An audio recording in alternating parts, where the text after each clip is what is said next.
Ուկրաինայի նախագահ Վոլոդիմիր Զելենսկին համարձակ հայտարարություն է արել, հրաժարվելով զիջումների գնալ կամ համաձայնվել ԱՄՆ նախագահ Դոնալդ Թրամփի խաղաղության ծրագրին։ Զելենսկին կրկին մեղադրել է Ռուսաստանի նախագահ Վլադիմիր Պուտինին հակամարտության ձգձգման մեջ։ Պուտինի խոսքերով կանգնեցնել չի ստացվի, ճնշում է անհրաժեշտ, պնդել է նախագահը։ Զելենսկին նաև ընդգծել է, որ Կիևը Մոսկվային ոչ մի պարգև չի տրամադրի, հասկացնելով, որ չի համաձայնվի ԱՄՆ-ի կողմից պահանջվող փոխզիջումներին, այլ փոխարենը կպահանջի վճռական քայլեր ի պաշտպանություն Ուկրաինայի։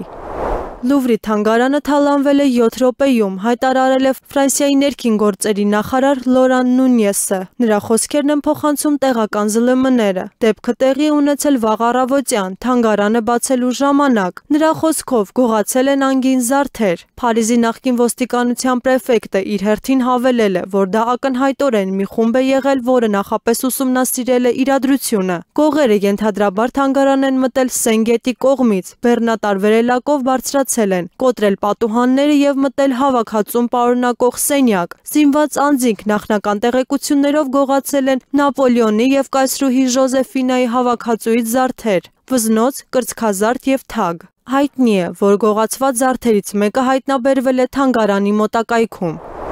Ուկրաինական պատվիրակության հետ հանդիպման ժամանակ ԱՄՆ նախագահի հատուկ ներկայացուցիչ Սթիվեն Ուիթքոֆը ճնշում է գործադրել Վոլոդիմիր Զելենսկու նկատմամբ, պահանջելով, որ նա զիջումների գնա Դոնեցկի տարածքի հետ կապված։ Այս մասին հաղորդում է Washington Post-ը, հղում անելով աղբյուրներին։ Ըստ թերթի, Զելենսկու և Թրամփի միջև հանդիպման ժամանակ Ուիթքոֆը ճնշում է գործադրել ուկրաինական պատվիրակության վրա։ Դոնեցկի շրջանի, Ուկրաինայի զինված ուժերի կողմից վերահսկվող տարածքները փոխանցելու հարցում Թրամփի հատուկ ներկայացուցիչը նշել է, որ այդ շրջանը գերազանցապես ռուսալեզու է։ Թերթը նաև նշել է, որ իր ամերիկացի գործընկեր Դոնալդ Թրամփի հետ հեռախոսազրույցում նախագահ Վլադիմիր Պուտինը պահանջել է Դոնեցկի ժողովրդական հանրապետության ամբողջ տարածքը փոխանցել ռուսական բանակի վերահսկողությանը։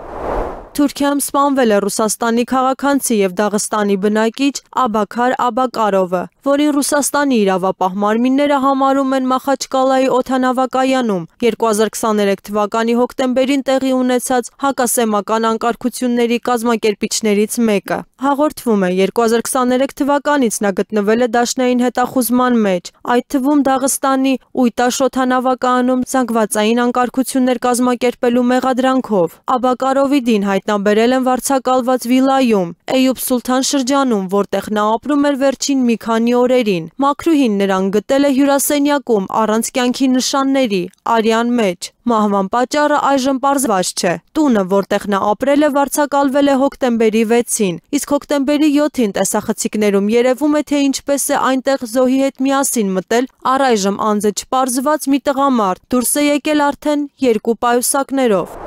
Սպուտնիկ Ադրբեջանի տնօրեն Իգոր Կարտավիխը ազատ է արձակվել և մեկնել Ռուսաստան։ Այս մասին հայտնել է Ռուսաստանի Դաշնության արտաքին գործերի նախարարության մամուլի խոսնակ Մարիա Զախարովան։ Հիշեցնենք, Ադրբեջանի իշխանությունները հունիսի 30-ին Սպուտնիկ Ադրբեջան գործակալությունում ձերբակալել են 7 մարդու, այդ թվում գործակալության ղեկավար Իգոր Կարտավիխին և գլխավոր խմբագիր Եվգենի Բելոուսովին։ Ռոսիա Սեգոդնյա մեդիա խումբը ադրբեջանական ուժայինների գործողություններն անվանել է անհիմն, իսկ մեղադրանքները մտածածին։ Խմբագրության աշխատանքն արգելափակված է։ Մեդիախմբի մամուլի ծառայության տվյալներով Իգոր Կարտավիխի առողջական վիճակը տագնապ է հարուցում, նրան դեղորայք է անհրաժեշտ, այդ թվում ինսուլին։ Մեդիախումբը պահանջել է Ադրբեջանի իրավապահ մարմիններից անվերապահորեն ղեկավարվել օրենսդրությամբ և անհապաղ ազատ արձակել այն մարդկանց, որոնք ընդամենը իրենց մասնագիտական պարտքն են կատարել։